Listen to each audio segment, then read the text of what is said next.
বাংলাদেশ বনাম জিম্বাবুয়ের প্রথম টেস্টের তৃতীয় দিনের খেলা বৃষ্টির কারণে মধ্যাহ্নবিরতির পর শুরু হয়। বাংলাদেশ ১ উইকেটে ৫৭ রান নিয়ে দ্বিতীয় ইনিংসের খেলা শুরু করে।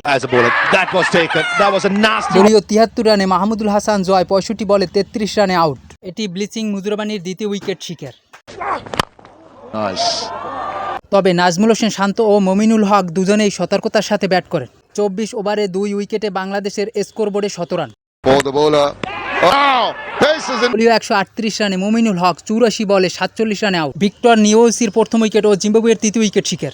৩৮ ওভারে বাংলাদেশের স্কোরবোর্ডে ৩ উইকেটে ১৫০ রান। অভিজ্ঞ মুশফিকুর রহিম এবারও ব্যর্থ, আউট ঠিক চা বিরতির আগে ২০ বলে ৪ রানে। মধ্যাহ্ন বিরতির পর দ্বিতীয় সেশনে জিম্বাবুয়ে ২৫ ওভারে ৯০ রানে নেন ৩ উইকেট। ক্যাপ্টেন নাজমুল হোসেন শান্ত এক প্রান্ত অবিচল থেকে ৮৪ বলে ৫০ তোলেন। নাজমুল হোসেন শান্ত ও জাকির আলী অনিক আস্থার সাথে ব্যাট করে দিন শেষ করে। দিন শেষে ৫৭ ওভারে বাংলাদেশ ৪ উইকেটে ১৯৪ রান, লিড ১১২ রানের।